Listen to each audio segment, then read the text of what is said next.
Good morning and welcome to this meeting of the Resources and Transformation Overview and Scrutiny Panel. I am Councillor Alan Sullivan, Chairman of the panel. I would like to welcome Councillor John Sleep as a new member of the Resources and Transformation Overview and Scrutiny Panel. I'd also like to welcome those members of the Housing Committee Overview and Scrutiny Panel in attendance today, along with Councillor Malcolm White. For the benefit of those watching the meeting online, please would members introduce themselves during the meeting, if not already introduced by name. Please note that this meeting is being broadcast live on the Council's website and on YouTube. It will remain available for a minimum of 12 months. Please use your microphone and switch it off when you have finished speaking. Please switch any mobile devices to silent. And if the fire alarm rings, please leave the room and use the nearest fire exit. Do not use the lift. Please go to the fire assembly point in the car park. Before I start, I'd just like to say happy birthday to Alan Buffet. Thank you, Chair. Apologies? Chairman, we've had apologies from Councillor Jackie England. Thank you. No other apologies. Item 1 is the appointment of Vice Chairman. Can I have nominations for that, please? Yep. Yes, I would like to propose Councillor Sleep as Vice Chairman. Thank you. I'd like to nominate Councillor Jack Davies, please. And the seconders for that? I'd be very happy to second Councillor Sleep. Thank you. I'd be very happy to second Councillor Davies. Right. So we need to... Do we do Let's carry out a vote. So we need to vote for the first person that was nominated, which is Councillor Sleep. So that's the first one we need to vote on. Okay, so a hand vote, is it enough? Okay. So those who would like to vote for Councillor Sleep, can you please raise your hand?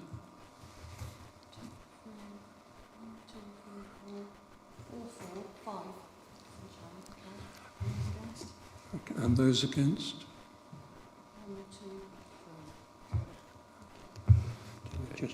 That's it. Yeah. Thank you. Councillor Sleep, congratulations. Please, would you join me on the state atrium?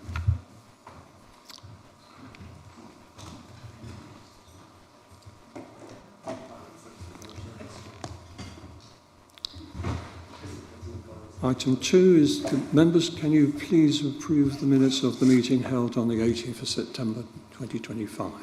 Agree? Thank you. Declarations of interest? None? Okay. Public participation? There is no public participation today. Item 5 is the half-yearly update Complaints Performance and Service Improvement Report. Members of the Housing and Communities Overview and Scrutiny Panels have been invited to take part and ask questions on this item, as the annual report is normally presented to them. Amanda. Thank you. Amanda Wilson, Service Manager for Legal and Information Governance. The purpose of the report is to provide members of the panel with the Complaints Performance and Service Improvement half-yearly update report for the period of the 1st of April to the 30th of September 2025, the first half of the financial year. The Council is under the jurisdiction of 2 ombudsmen in relation to its complaints handling: the Housing Ombudsman for complaints from tenants in the Council's capacity as its landlord, and the Local Government and Social Care Ombudsman for all other complaints. Both ombudsmen have complaint handling codes that the Council must meet, which came into effect on the 1st of April 24.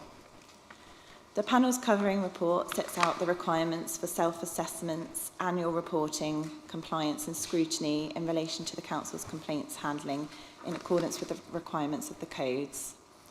In addition to the annual report, which is prescribed by the codes, the Council has chosen to also produce a half-yearly update report to allow members to scrutinise complaints handling during the course of the financial year. The covering report outlines that this report will also be taken to Cabinet as the governing body in December.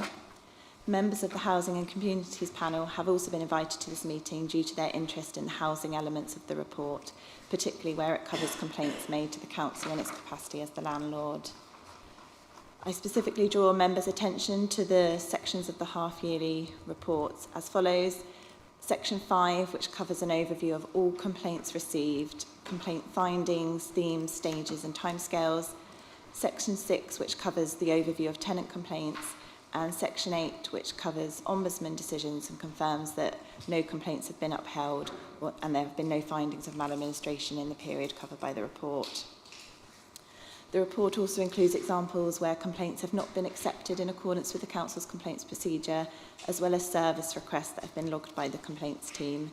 And the recommendation is for the panel to note the report. I'm happy to take any questions. Thank you. Thank you. Does Councillor Clark, do you want to add into that any comments?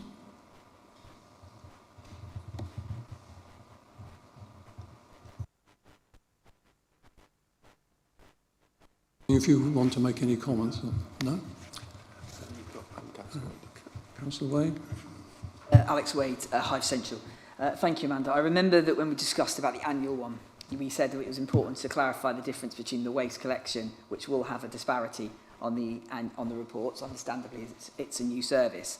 Are we going to keep this up in the annual report and probably next year's half yearly? Because by the time looking at the data, phase 3 will probably accommodate next year's report, won't it? It will start for, in theory, the next year. So are we going to make sure that we keep that nice and separate and we monitor that just so we've got a proper understanding, and the numbers are obviously fluctuating because of this service, and that's the trend we're seeing, and that's something to take into consideration, at least for the next few reports. Yes, definitely. Following feedback from members at the annual panel, we did provide that additional breakdown for waste complaints to try and provide a clear overview of the impact of the waste service change. And I think definitely for the purposes of the annual report and going in whilst the waste service change continues, we'll continue to provide that breakdown to assist members with understanding. Councillor Davies?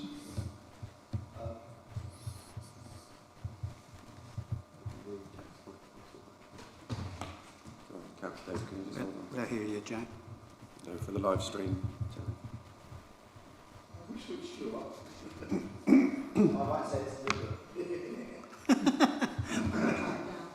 Thank you very much. Yeah, that's fine. I've got it. Thank you very much for the report. I think it highlights, what we already knew, which was that the waste rollout was going to have a big impact on the number of complaints that were presented to the council. I will say from my own experience that after some issues in the first few months, we are now seeing a clear process and hard work being done by officers to resolve the issues that residents are having. Most of the issues that I have raised have been dealt with, and I'm very grateful to the council staff for dealing with that. So I do think, whilst there are still some issues ongoing, overall there is progress in the right direction, which I know some of the councillors opposite were not expecting me to say, but I am grateful for the officers for their work on that, because clearly that it's going in the right direction. My main concern now is to make sure that continues, and to make sure that those in phases 2 and 3 are getting the benefits of the issues that we had in the phase 1 rollout and the lessons that I think have been learned now. So thank you very much for the report, and hopefully we'll continue going forward positively as we go. Thank you. Councillor Wood? Phil Woods, Councillor for Fordinbridge, Cotswold and Hyde. Looking through the appendix, I had a few queries which I couldn't find in there, and I'm not even sure whether they're relevant to this committee, but my first thought was, how have the IT upgrades helped reduce complaint volumes? And in which area has the council exceeded their performance expectations?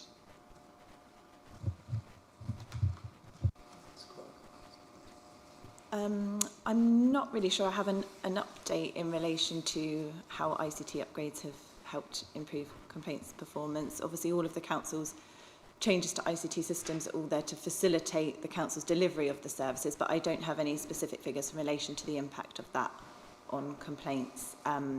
And in relation to exceeding expectations, I think that's probably more in relation to the council's performance report, potentially.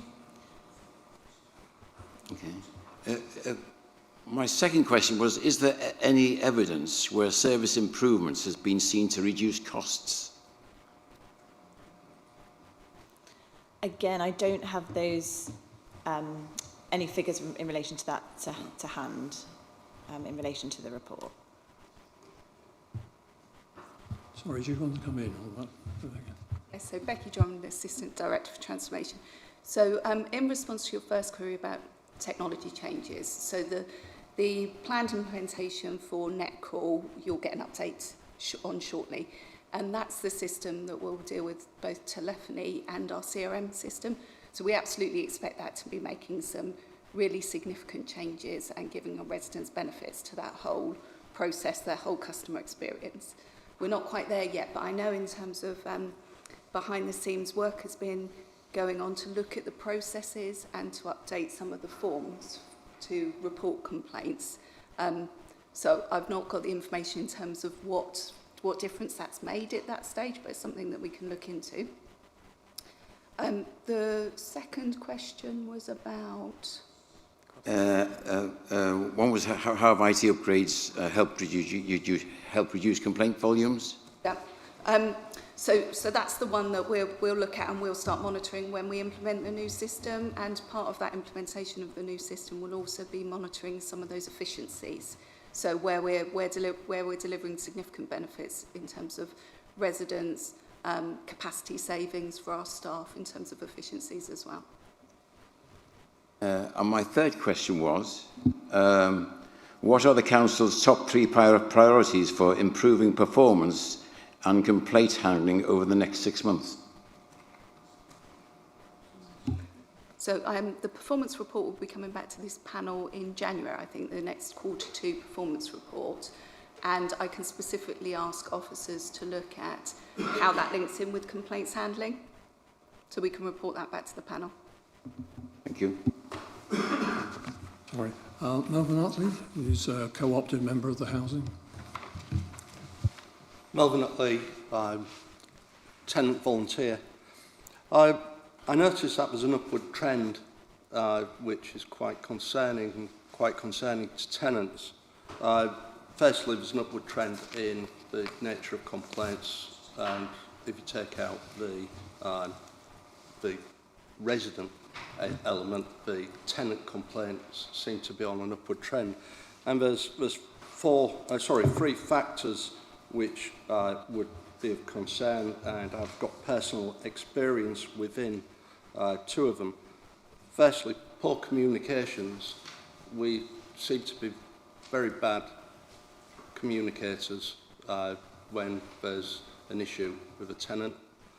And the most significant issue, I think, is the behaviour of staff. We've got 4 complaints, I believe, on this, where it's behaviour of staff. And that's going from a 0 base to 4, I think, within 2 years, which that's quite concerning. That needs to be addressed. We need our staff to be treating our tenants with empathy and with respect and trust. That again will gain trust. And information.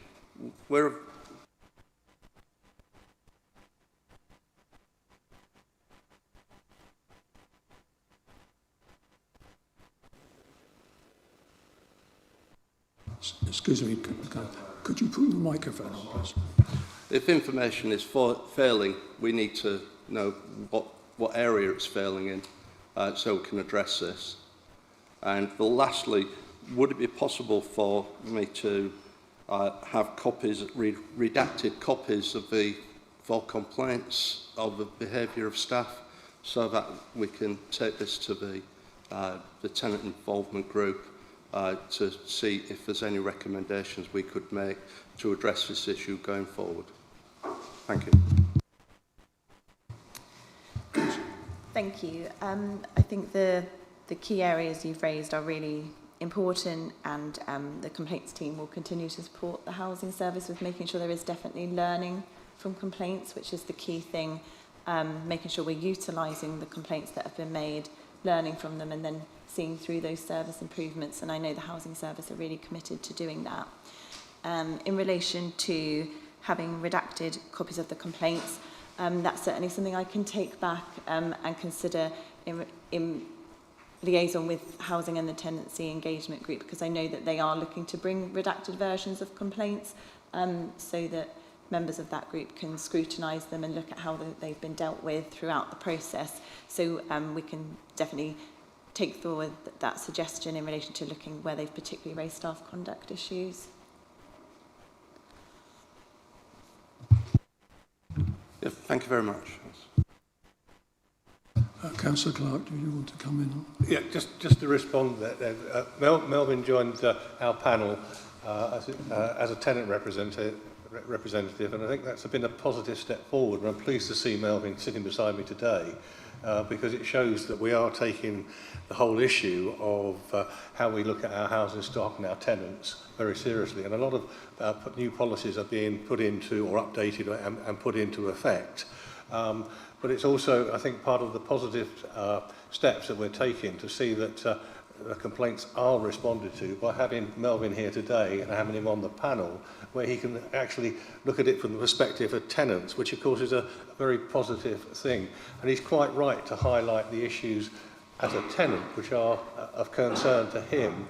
And I just wanted to reassure he knows that we are working very hard on the Housing Committee to look at all these issues and respond to them. And we are receiving regular reports on the Housing Committee.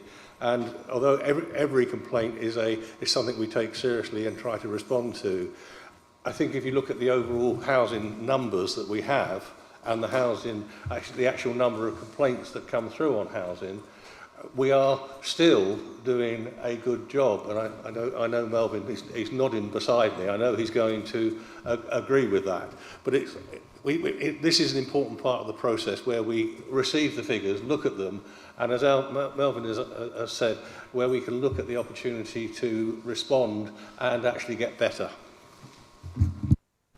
Thank you. Councillor Wade. Thank you very much. I meant to say, by the way, this is one of the most easiest to read laid out reports. I've always thought so, so I do think that should be recorded. Firstly, on the housing tenancy report, obviously the most common type of complaints, lack of delay of service and quality of service. I remember that being quite consistent with the annual report and the half-yearly report previously. What learning curves and what actions are going to be taken by the relevant team to mitigate that and hopefully bring that number down, because that seems to be a consistent trend I've read in other reports. And on the point of poor communication, which I think is an excellent addition to tenant complaints, is this something that's going to be considered wider? Because, for example, in the waste and transport team, poor communication has contributed to particularly some poor information for people in all phases, including in my phase with the inconsistent information over bin bag deliveries, not being delivered at the wrong time, claiming areas have been completed when they haven't. And I do think this has built up particularly in councillor casework and information on our social media and wider complaints in issues coming to this council that we could have mitigated earlier. So I do think poor communication is definitely an area to feedback on moving forward across the piece. Thank you. Thank you. In relation to the specific learning that's taken forward in relation to the quality of service, lack and delay of service for housing, I'm not in a position to be able to answer that, but I'm happy to take those comments back to the housing service. And then in relation to the poor communication category that we've identified, that was something that we picked out as a point of learning from the annual report, and we have included that in the corporate figures as well, because it was identified that complaints, a theme that was coming out was around communication. So we wanted to clearly identify those where that's the most prevalent theme, and look at how, as a council, we can improve our communication with residents and tenants to try and avoid confusion and then ultimately leading to a complaint. So that is something that we are now picking up on and taking forward. Councillor Davis. Yeah, thank you. I'm actually want to pick up on something that the tenant representative said. In terms of complaints where they could feasibly fall into 2 or 3 categories, how do you categorise those? Do you put them in both, or do you make a decision then on how you're going to put that into which category? Because you'll get complaints that come under, and there'll be poor communication, there'll be lack of service. How do you categorise? Yeah, so I've covered that in the report in relation to it is a bit of a subjective analysis. When the complaint is received by the team, it relies on an officer looking at what is the most prevalent theme. So we don't dual categorise. We do say what is the most prevalent theme of this complaint. But you're absolutely right. There could be a complaint that covers a variety of themes, but it's really that analysis of what we think is the most prevalent theme to that complaint. Okay. No more questions? Thank you very much, Amanda. For a very comprehensive report. With lots of details and so on. And take note on later recommendation that the panel note the half-yearly update. Moving on to, I'll just let everybody settle. Thank you very much.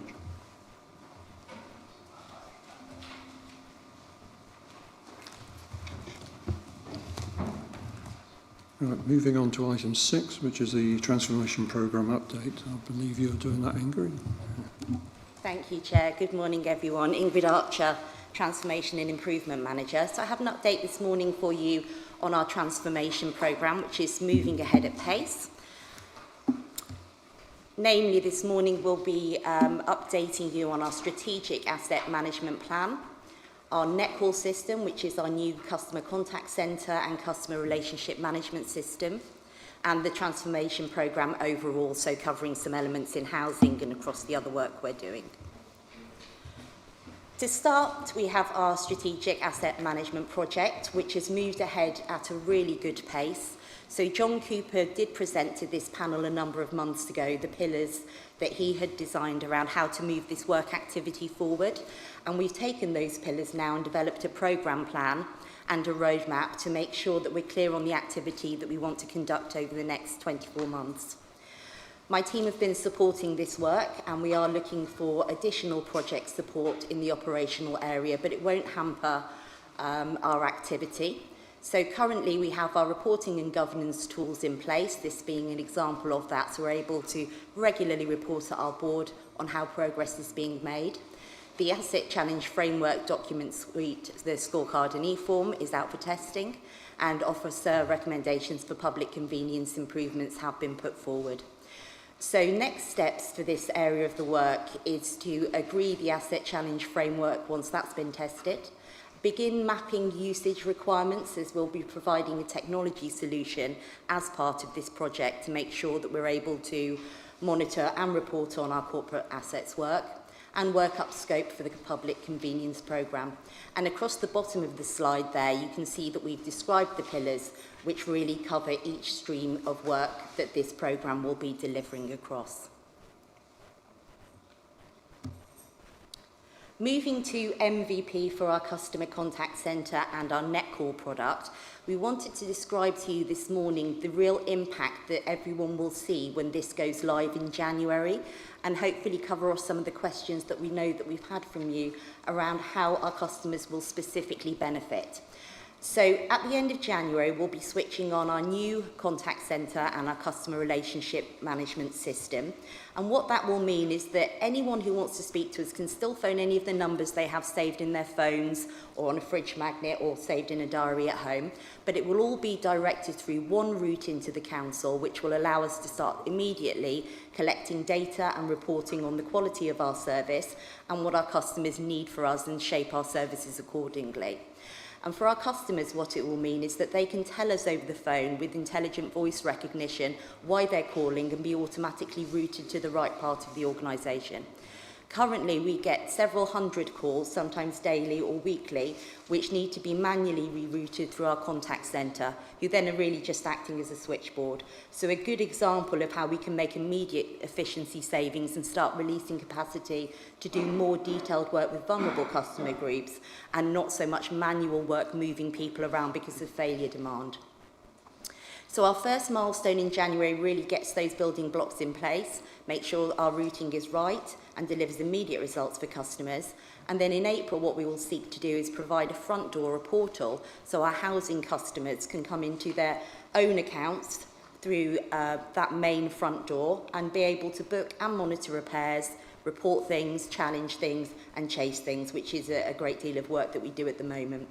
So the first part of the year is really making sure that customers have access to their own data and that they're able to see their own requests and then not needing to interact with us or chase us unless absolutely necessary. And then as we move through the year, what we will be seeking to deliver as a principle and certainly have in place by September is offering as many services as we can, 24/7 self-service, automated services, which do not require anyone to register for an account. So they will be able to use guest access and still access the majority of services, although you would get an enhanced service if you registered for an account with us. And then finally, on to other areas of the transformation programme. So we have moved that Netcall go live date for the contact centre back to the end of January to allow colleagues who will be dealing with waste calls to manage that work, as we're mindful of the peaks that it caused before. So we're seeking to not overburden operations in that area. We've significantly backfilled the contact centre to make sure that we have people available to do the training as necessary. And currently we're on track doing the testing with training due to start. We've also sent out in the customer newsletter a request for volunteers from our customer communities to come and test some of the calls, and we're working with diverse abilities on making sure that everything we do is accessible as possible. Our housing maintenance and repair system is again another one moving at pace. That project kicked off on Tuesday. We have Total Mobile now on site supporting us with the build for that, and we're aligning our plans with Netcall to make sure that we provide seamless journeys for housing customers. So again, that's moving forward very well, and we're including our corporate assets colleagues where necessary, as Total Mobile will provide the technology solution for them as well. In our OD space, organisational development is a real feather in our cap there. The work's really had an impact on our staff, and especially around growth and goals. As we move towards those conversations at the end of this year, we feel that we've put in place a much more supportive and holistic approach to staff wellbeing, professional development and positioning people for the future. So a brilliant piece of work from the staff there. And also an aspect that team are delivering is the real tactical change management support that we need to get Netcall and Total over the line in the right way and make sure our people are ready, willing and able to take on that change and be ready to help customers from day one. And then I did just want to touch on our support for waste rollout. I know it's important to members. So we have a project manager from my team seconded into that area, and they're working across a number of different areas of improvement to make sure that future phases are dealt with efficiently. And so that does cover everything from data and metrics, so producing the dashboards and data I know people want to see around reporting, through to looking at the processes we're asking customers to use and make sure that they're as straightforward as possible and there when they need them. So that concludes my update for this morning. Thank you for your time. Thank you. People who want to get personal information off the system, how do you identify them? So in the terms of access to their own information, what we envisage is someone could go into the system and they would be able to see there the requests they'd made, when they'd made them, who they'd spoken to, the status of those requests and what was happening. So in terms of that data, it would be there. I think if they wanted a full picture, it would be a subject access request in the normal way.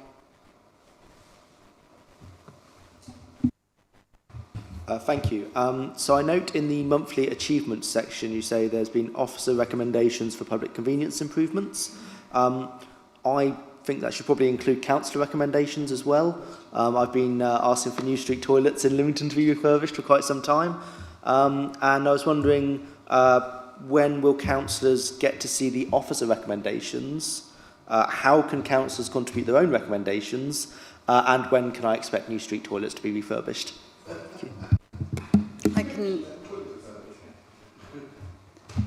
I'm happy to take this question. I'm Samantha Wills. I'm the Service Lead for Estates Valuation and Facilities. So that slide deck was actually produced before informal cabinet, and at informal cabinet I did take a paper around the public conveniences with the outcomes of some condition surveys that we had. So we discussed at length the options and our recommendations there. It was a really useful discussion. We've come out with a slightly variated option that we hadn't previously considered, but we're just working that up now to then issue out formally for further consideration and approval to proceed. Come back on. Thank you for that answer. But in terms of the councillor input, obviously ward councillors are going to have a strong input into toilets in their area. I don't want it to be a coup de grace that it's kind of all done at the end and we don't really get a say. Is there a way for councillors to have input into that process before it becomes a done deal? Yes, absolutely. We will engage with the ward councillors and make sure that you do get to share your views. No more committee members want to. So I'd like to invite Councillor Wade to ask a question. I'm Malcolm Wade, a visitor to this committee from Dibden and Dibden Perwick. I would like to ask a question because I know a lot of hard work has gone into the production of this report, and all tribute to the officers involved here tonight. It's been very detailed. It's about the asset management strategy, and something I have raised before. As we move inexorably to the brink of LGR, where there will be at some stage limitations, are there any plans to include in the reports to this committee the work being done to look at devolving assets, or plan to devolve assets down to town and parish councils? If I can take that one, Councillor Wade. Yeah, so I think what we tried to do when we set out the asset management strategy in itself is set a level of expectations in terms of where we're going to prioritise our time and resource.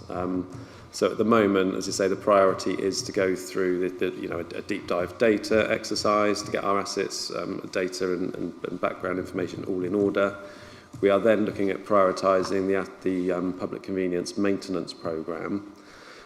So the likelihood of asset transfers is really unlikely, I have to say, in the next couple of years as we go into LGR.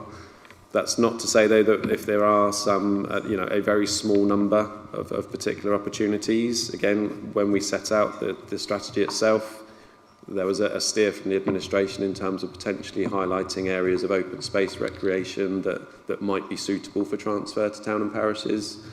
So we're still very much in the realm of looking as to whether we can achieve anything in that area. But I just think we have to be realistic and manage expectations that we are not going to be wholesale transferring a number of assets because we simply don't have the time to do that. Councillor Wade. Thank you. So I follow Jack's, who's answered the first question. So that's for Hive toilets. Thank you, please. On CRM, now that's going live, is it going to be able to pull in different queries for cross data, such as the point made in the complaint strategy, so we're able to pull out if someone's got multiple subject matters and queries? On the telephony being tested, I'm quite encouraged to hear it's been pushed back a bit. You've already highlighted how we're going to support people with vulnerabilities, hard of hearing. Will there be lots of testing done about types of questions, tone of people speaking? Obviously, there are people who struggle to speak over the phone, people with different accents, and also variety in ways which we ask the question, because obviously it's we've all had times where we've called people and they haven't heard, even basic words like Southampton when you call certain conversations. And I'd like a little bit more detail on who is doing the testing and what the questions are going to be, even if there's a report to January panel about where in the community they're coming from, what are their priorities, what organisations are, some from housing, some to do with waste, different ages, different backgrounds, just so we can cover as much basis, because once it goes live, we want to make it as perfect as humanly possible. So a little bit of an idea about who and how, and also where officer input is. I'd argue to say arguably officers within the district as well, who can be residents and staff members as well, and have and look at it from both sides. On covering and backfilling for the contact centre, is there also going to be cross-skilling for existing staff as well, in case there is high levels of business? So to reduce waiting times, we've got staff that we can pull in, or maybe even staff that are unable to do more physical roles, but we can keep them in and do office work. And my final question, I'm going to mention bin bags on most subjects today, but on the data and the metrics, it's very important that we continue to have this tracking operational issues, but how can we make sure that this data and information is absolutely reflective of what's out there? Because local members where I live have raised issues about missed bin bags, then been told they've been delivered, and we've gone back and said, here are a list of 16, 17 roads that have told us that they haven't, and the officers are giving us conflicting information. So where are we making sure that there's doubling up on information that's reported, so we know this is done and we can trust that data? Because yes, that might be an example that isn't reflected out where, but it's a viable example that's taken up a fair old whack of Malcolm and I's casework, and it's just something I wanted to raise in here. Thank you. Thank you. I'll try and address your questions in the order that you raised them. The last one we may need to take away. So in terms of data integration, we've done a separate data project. I won't go into too much detail in the interest of time, but we've really looked at master data and what we would need to create the customer journeys. We've then also partnered with a specialist integrations firm, and the work that they're doing is pulling together our legacy systems like Locator, which contain a lot of customer information. Another good example would be Bartek, which of course deals with waste, and looking at the structure of how we start to integrate those systems. So our front door is very much net call, and customers and data is passed back and around the organisation, but they won't feel that happening necessarily. So it will be primarily data driven, that it will bring all the data into the right place, but from a customer perspective it shouldn't make a difference. They shouldn't see those delays. Yes, so voice testing. So we're doing our test, there are degrees to this. So at the moment we're doing our testing along the calls, and when it comes to the intelligent voice, there are, like I say, certain degrees. So at the moment, what we're programming in is people can make a request and it will recognise the words for different departments. We have looked at what are called utterances, which are all the different words people could use to say something. And that, you know, that can be quite a tricky piece of work. What it won't do at this stage is understand tone necessarily. So there may be more operator need to pick up on some of the calls, but ultimately what it will be able to do is tell if someone's upset, annoyed, angry, and be able to kind of classify that, or if someone seems distressed on the phone. At the moment it is word kind of vocabulary language only, but ultimately it will become the tonal work. I think the other question you asked me was dealing with multiple requests and whether we could bring people in at peak times. Part of what Netcall delivers is a knowledge base. So that's an AI tool which can very quickly search the internet and all of our documentation to give an answer. So what that will mean for operators is they don't need to be experts in everything, but they will be able to answer more at the first point of contact, because the AI is doing all of the searching and collating an answer that they can quickly verify and give to the customer. So it will mean that more is dealt with at the front line, and when we're passing back a case, it is for value-add casework. It isn't because we don't know what's happened with a request that's gone to an operational area. And excuse me, let's just pause and check the other ones. Verification of data I will take away, if I may, to just make sure we do that. And more comprehensive data in January around the updates for how we will be dealing with customers. We'll make sure that that is included. Have I missed anything from you, Liz? It was the testing, making sure how you've tested, who you've tested with. Got it. That information, so we can get an understanding of it. Yes. That would be really useful to know. Yes. Cross-getting is just the feedback. I think that would be useful for should we get busy. And lastly, Councillor Wade, people who are hard of hearing. Yes. You mentioned about tone. That where I work, of course, you sometimes have people who struggle to speak, or they go through support services. But there's people who really, you know, they might have had a stroke or they might have had other conditions, and it is a real struggle to get the words out, and that's where I think we need to just make sure we've tested it as well. I would agree, and I also think it's important that we don't take a cookie-cutter approach to customers and that everyone may not be able to be channeled through those routes. It's really for that kind of 80% of the common work we deal with daily. We anticipate that we'll have more staff availability to deal with customers that need additional support on the phone or otherwise. Thank you. Councillor Woods. Going back to your first slide on the Strategic Asset Management Update project, the next steps, I did have a problem with the understanding of begin mapping usage requirements and data sets for the total mobile platform. I've been wondering what that's all about. So we've signed with a company called Total Mobile to provide our housing maintenance and repair system, and as part of that we have to load in all the data about our housing assets.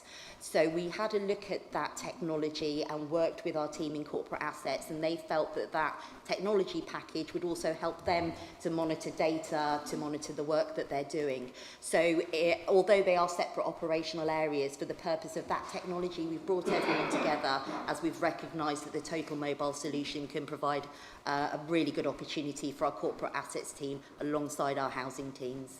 Thank you very much. I understand now. Thank you. Councillor Davies. Thank you. Yes. You mentioned about, I think it was Netcall using AI to find and collate information.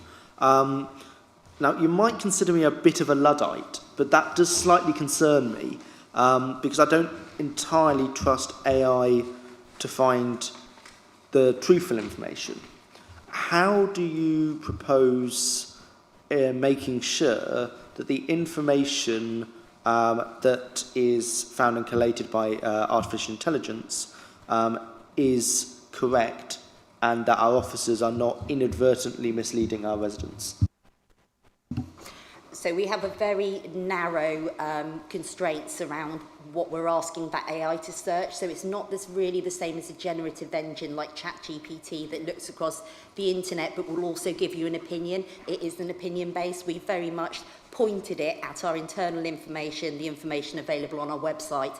And really, it's a very clever search tool that will immediately pull together multiple searches into one answer, but there will be less chance of hallucination, as you're saying, or it giving a preference or opinion or looking across the whole internet at a very small bit of information. It's just pointed in one direction at one repository. That's very reassuring. Thank you. How far, I mean, I've used AI on phones and you get loads of questions and you work through them. How far down the line before we can actually say, I want to speak to a person? You don't always get the answer with AI. I would like to see people to be able to say, I'd like to speak to a person, and it puts them through to someone. The majority of our customers from the work that we did with them don't want to. They just want to get the answer straight away. But if they do, I don't think there should be barriers to that necessarily. It is the kind of the business of the council to make sure that happens.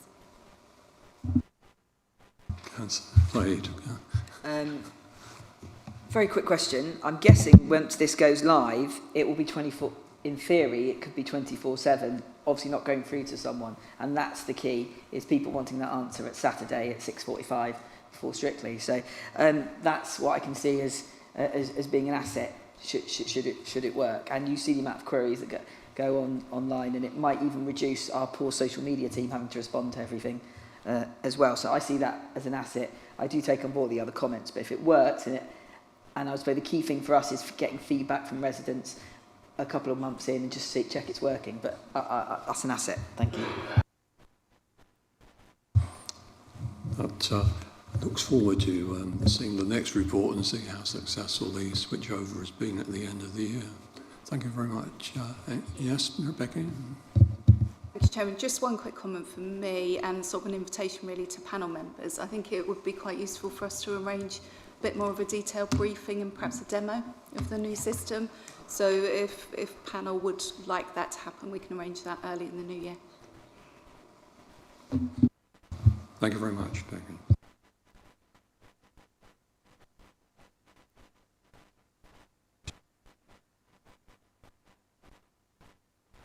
thought I just switched it. Financial Strategy Task and Finish Group. I think Paul. Yeah. Thank you, Chair. Yes, Paul Whittles, Assistant Director for Finance. The report before you today details the outcomes following the conclusion of the Financial Strategy Task and Finish Group process, which commenced back at the beginning of September. Over a series of meetings, the group analysed the Council's financial position with regard to the annual budget and the overall medium-term financial plan. And it sought to positively inform and influence the progression of the MTFP, ensuring a balanced and sustainable financial position for the Council. This resulted in a series of overarching and portfolio-specific questions that were put to each portfolio holder, and these were to establish that all budgets were necessary, assumptions were accurate, and value for money was being obtained. As a consequence of those individual portfolio holder interviews, the group met again to establish any items worthy of further consideration, and these are listed in the reports for each portfolio holder. And these will be worked on by the portfolio holder and officers in the forthcoming months. And similar to last year's process, a follow-up report will come back to panel at a future meeting, most likely in around 6 months' time, and noting that some of the items may be progressed in the intervening period and could influence the MTFP before that date. And so in summary, the panel is asked to note and endorse the items in the report, which portfolio holders will now consider and take forward of officers before reporting back to panel. Councillor Malcolm Wade chaired the cross-party group, and I understand he'd also like to make some comments and reflections on Councillor Wade, as Chair. Thank you, Chairman. Yeah, the next financial year will be the last year this authority has total control over its finances before the potential restrictions of LGR kick in, where we haven't got as much ability to do what we want as we have currently. So engaging with the portfolio holders on their past performance for the year, but also their thoughts on the future was really important. And I believe the panel asked a lot of very astute, focused and very good questions on that manner. And together we produced this report, which has been nuanced by ENT as well. So I would commend this because it was a good process. It worked. I think it's very civilised. And it was cross-party, and it actually produced what I think is a very balanced and very informative report. Thank you, Chairman. Thank you. Any questions on that? No? Everybody? No? Firstly, I thought it was a really interesting report because you got some answers and information out of here that I think it's really good to have in the public domain, and actually although I would have liked a little bit more detail in how they all answered the 3 questions, I actually think this is really important information to hear the challenges that you're going to face in the next year and priorities. I was going to mention this in leaders' questions, but it's relevant here, Jill, is that I'm actually quite sympathetic with regards to the priority of the staffing, with the wider challenges, because 7.14 heads are budgeted for within the financial update that was given to Cabinet. I do think that councillors can be mindful and sympathetic that you have to balance that with the percentage of vacancies not filled within 4 to 6 weeks, and people being understandably reticent about following a local government career. Bear in mind what's going to happen post-20. So that's going to be a challenge, and bear in mind that's why I mentioned cross-skilling, backfilling, utilise people who might be unable to do other tasks, to do other roles. That might be the way forward, and looking how we keep our existing staff with flexible working. Jeremy and Derek, I suppose the key point that I would go from this is that, as Malcolm rightly points out, we do not have long until we're no longer kind of controllers of our own destiny and our own funding, and we have to share it with whoever is allocated to. So I suppose what I want to see is a real push to any SIL, strategic, Section 106 grant funding, anything that we can get for ours agreed before we officially have to share our name with our authority. That has to be the priority for all our communities as well. I know of at least one site that we will get, because of our neighbourhood plan, funding to come to Hythe and Dibden, but I don't know what date that will be, and I don't know whether there'll be restrictions coming forward. So anything we can get has to be a core focus. And I would love to hear more detail, particularly from the community's portfolio holder, on how we will help get people into leisure. And that's a really good idea. The second point you mentioned, but a bit more detail around that will be fantastic, as indeed the very positive information that Councillor Tipp's going to be doing around high streets, car parking charges, and improving high streets across the district. More detail for members, because I think they'll all support what the intention is there, but a bit more detail will be welcome. But thank you so much for this report, and it does give a little bit more information about your ways forward. Thank you. Leader. Am I able just to pick up a couple of points on that? To every councillor, once our expressions of interest that we've received for this large amount of 10 million that we've got for the SIL, if there is something you are absolutely passionate about in your ward, please make sure you let the officers know that, because the last small SIL funding that we did, myself, you and Hilary were the only 3 councillors that put any views forward. So please, when it comes out in January, make sure that you contact the officers with the reasons why you want that spent in your local ward. Regarding the staffing issues, we are remodelling, which I was at this week in HR, how we are going to help our staff, listen to our staff, take on board changes that they want to see, and just give them the very best opportunity that we can to be fit for purpose, which sounds awful when you say that about a staff person, but fit for purpose to go into the new unitary. So we are, I promise you, as a passionate employee of choice person, we are working on that. I can promise you that. It's quite handy that you mentioned a point and I was one of the 3, because that sounds a lot better than if it came from anyone else, doesn't it? But I suppose that the point needs to be emphasised that we need to find any available that comes to the New Forest district before we have to share it with, I appreciate our preferred choice, but whoever it's going to be. Yeah, you're absolutely right to emphasise that to all members. But there are loads of projects in all our districts, and we know there are more projects than money that there is, and we will keep pushing for that. But Jeremy, Derek, in planning, economy and finance, we have to find every available bit of money. And I know it's selfish to say, but we have to keep it in an FDC before we have to share it. Chairman, if I could just say, he's absolutely right on that, but there is also a limit on capacity.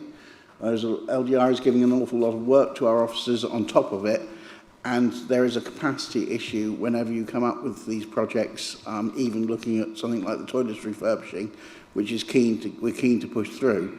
There is definitely a capacity issue, which we're trying to address as best we can, but it is important that we understand that. Thank you. I think this committee, this panel that we have for this task and finish group is important, because it does enable members of the council in general to be able to have a close scrutiny and of the portfolio holders, so we actually get an exchange of views and give a good idea for what we want to do in the future. So on that one, Rochester recommendation at page 57. Recommendation is that the overview and scrutiny panel note the contents of the report and endorse follow-up items to be considered by portfolio holders for carrying through to officer actions, the relevant overview and scrutiny panels, the cabinet and other committees as appropriate. Okay. Thank you. Item 8, another short title. Council Tax Support Scheme, Council Tax Premiums, S13A Policy, Discretionary Housing Payments Policy and Crisis Resilience Funds. I think that's all of you, Ryan. Apologies for the long title, but thank you, Chair. Good morning, everyone. It's Ryan Stevens, Service Manager for Revenues, Benefits and Customer Services. So the purpose of the report is to provide an update and seek approval on the Council Tax Support Scheme and the Council Tax Premiums from the 1st of April 2026, and to recommend approval of two policies, the Discretionary Housing Payment Policy and the Section 13A policy, along with a brief update about the new Crisis Resilient Fund. There are no proposed changes to the council tax reduction scheme from the 1st of April 2026. So this is our scheme that supports low-income, working-age households with their council tax bills. There are also no proposed changes to our council tax premiums, which are applied to those properties which have been empty for more than 1 year and for those which are furnished but unoccupied as anyone's sole or main residence. The report is also seeking approval for 2 policies which have been reviewed as part of our periodic review cycle, with minor amendments being made to both. These policies are the discretionary housing payment policy, which is to support those households who have a shortfall of rent, and that shortfall is causing that household exceptional financial hardship. And the Section 13A policy, which is to support people in exceptional circumstances with their council tax. The report does provide a brief update on the recently announced Crisis Resilient Fund, which is replacing the current Household Support Fund from the 1st of April 2026, and aims to support households in crisis and looking at supporting preventative measures as well. We await details of what this new scheme involves and how it will be administered. We're hoping to get that in the new year, working with Hampshire County Council, and I can come back to the panel to provide an update when known.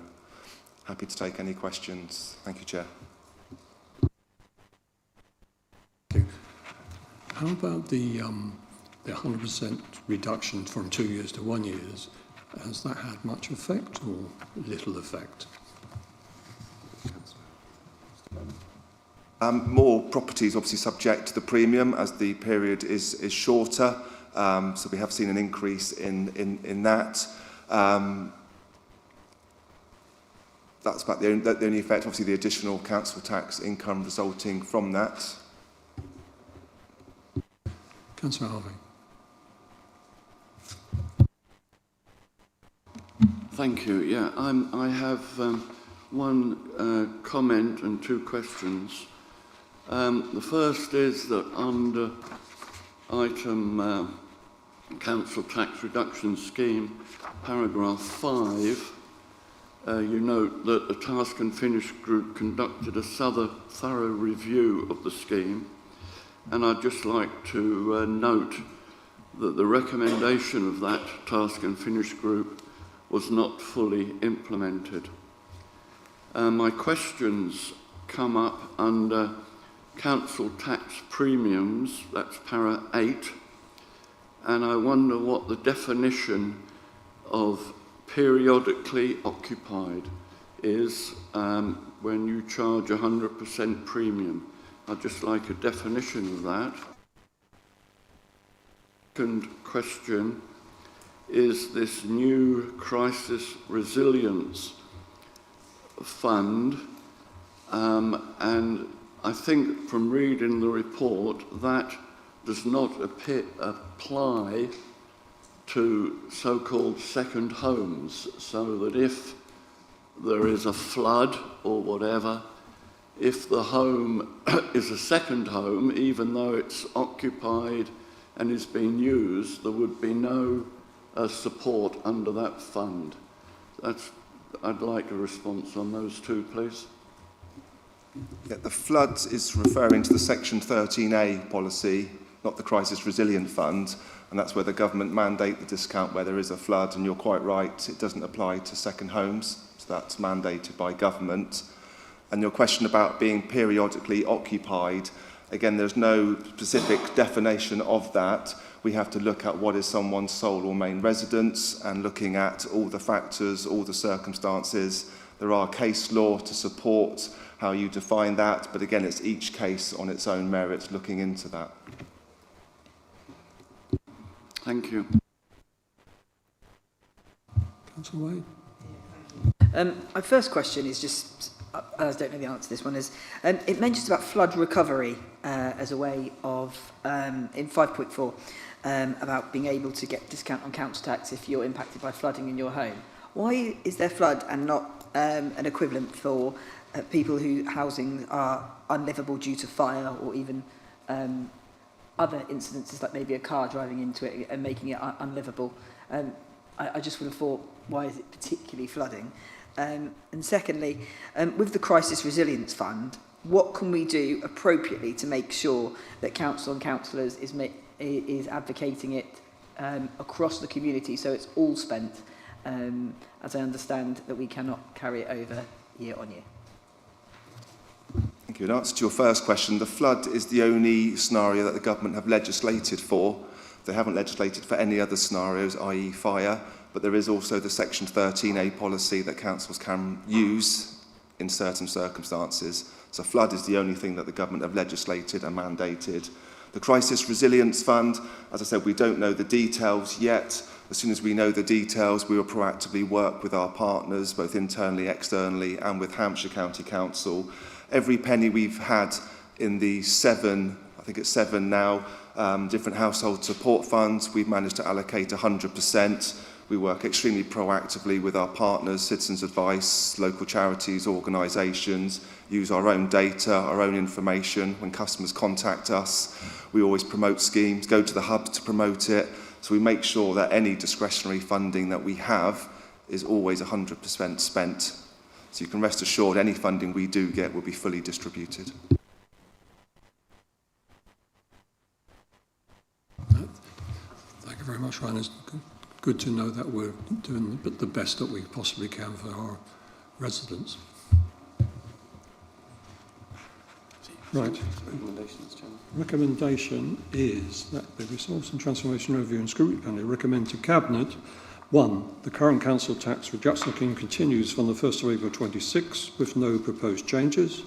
The current application of council tax premiums continues from 1st of April 26 with no proposed changes.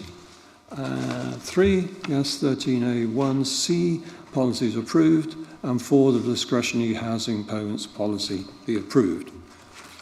Agreed? Thank you. We now move on to portfolios updates. First will be Leader Councillor Jill Clear. Thank you, Chairman. I've kind of titled them so you can follow. The CPC progress visit. We welcome them back. Nice to see all of them wanting to come back to visit us. They came to review our progress on the improvement recommendations they made last year. We're actually still waiting for the report, but the feedback on the day, again, very positive, with the team acknowledging that against the background now of LGR, which was the significant change since their last visit, we have made substantial progress against many of the recommendations. They highlighted some of our many achievements, including the rollout of waste service charge, preparing for the housing regulation and adoption of our people strategy. They also commented, which I thought was very nice, on our staff remaining committed and enthusiastic about working for the council. We will be reflecting on the full report to determine any further actions which we will share with Resources and Transformation Panel in January. LGR and the ever rolling on system. The government consultation went live on the 19th of November and will remain open until Sunday, 11th of January 2026. We will be proactively publicising at the consultation so that our residents and partners can have their say on the option that they think is the best fit for the forest. Needless to say, I hope all of our councillors will respond to this consultation and hopefully all vote for our approach of option 1. As part of our preparations for LGR, lead officers have been identified in each of the main workstream areas, including HR, ICT, and work is now taking place to detail the scope of their activities. And also we have a new programme manager starting with us on the 8th of December. Transformation. Further to Ingrid's update, useful to note the progress we're making in the delivery of new technology that will make it easier for our customers to contact us, and we've taken on board the notes that you've made, Alex. Again, as reflected in the CPC peer team, also worth highlighting the significant work undertaken to deliver our people strategy, which this month has seen the launch of a new approach to performance reviews, personal development through our growth and goals framework. Elections. Preparations are already in hand for the 2 significant elections that will be undertaken in May 2026, the deferred county council elections and the mayoral elections. The team are in contact with the relevant returning officers for each. I had the pleasure of having a one-to-one meeting with Debbie Everett the other day, who the scope of work that our elections team are currently managing and manage quite silently in the background is utterly amazing. So what I've asked for is for her to do a member briefing before a December council meeting, if we can get it in, just to highlight the work that the team do. So watch this space, councillors. Please try and make that meeting if you can. They don't just wake up every 4 years when we have a district election. The amount of work that is going on behind the scenes, bringing, she's been visiting schools, doing mini elections, getting ready for the 16s, able to vote, going out to colleges. The work is just absolutely amazing, and I think you'll be really interested in what they're doing. Thank you. Thank you. It's good to see in the consultation that we've... Sorry? Good to see the consultation coming out. Only when I looked at it, the questions are reasonably long. I would say it is not the easiest consultation to answer, but please stick with it and have a go, and let's promote option 1. There's no yes, no's. No. It's proper questions. Yes. And the review that we've had excellent reports on that. So that's really good. There would be other councils out there that would chop our arms off to have that. They really would. It was a fantastic review. And a nice team to work with, actually. Yeah. And a good pat on the back.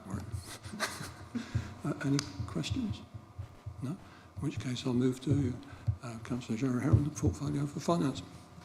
Thank you, Chairman. I'll start off with one small project, but which I am very pleased to report on, and I know Councillor Sleep will as well, and that is the Ealing Tide Mill. The work there is progressing at a pace and at a good price, I firmly believe. I'm hoping that very shortly that will be back in service, grinding corn. It is an exceptional building that we have within our district. Quirky, not much use really in this day and age. Well, unless all the lights go out, and then you'll all be down there wanting your flour to make your bread, won't you? But it is quite spectacular. I was very fortunate to look round it, and I would recommend to any councillor who's around there, if you get the opportunity. It is just such a piece of history, and we're very fortunate to have such an exceptional building in our area. But as the leaves turn brown and autumn comes upon us and they begin to fall to the ground, obviously my thoughts begin to turn towards the budget. We always remain in anticipation of what the government will give us. They hint, they suggest, they tease, but do they actually tell us early on? No, they don't. Obviously, we are now beginning to look at that and look at the priorities, the changing priorities, I would like to say, within this council as we move towards local government reorganisation, and seeing that, and obviously the ongoing revisions within the waste service, and looking to make sure that we continue with what we've always delivered, which is a pretty Rolls-Royce service to our district. We've had a bit of a speed bump, and Councillor Davies was kind enough to comment that we you know, after a little bit of a bump on the start, we are beginning to pull that back together and learn from it. It was such an incredible transport, or is such an incredible transport. We're next to go into phase 3, which will be the largest number out of all of our, and so it's ICT complaints improvements. I just thought I'd mention that one. Some of our improvements early on are quite small. Some of the things like a slight change in the coding on things that are done, so that we alter the priority within people who phone up, because originally when we were doing it, if you phoned up and said, "I've missed a bin," it went to a code, because that's how systems work.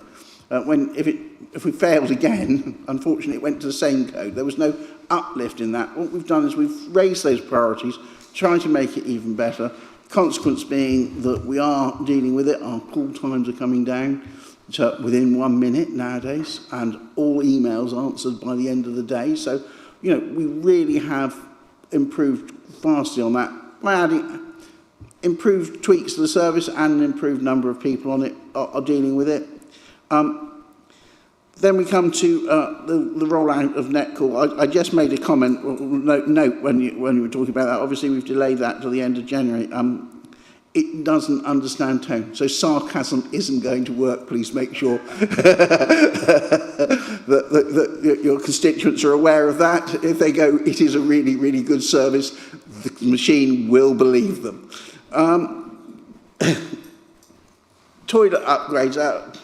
Someone mentioned them. I can't remember who around here mentioned them. I think on more than one occasion. Yes, I do appreciate that they are important, but if you ask every ward member which is the most important toilet upgrade on his list, I would be shocked if he didn't mention the one in his ward, or two in some of the ward's cases. So yes, there is a list. We are working on that. I would like to see a lot of it go forward. Again, capacity, ensuring that we've got it, making sure that the work's done right, because there's nothing worse than doing it badly. So it is important that we have that. And Councillor Malcolm Wade, did I really make all those promises in that meeting? Are you sure? Have you got evidence on this? Thank you very much, Chairman.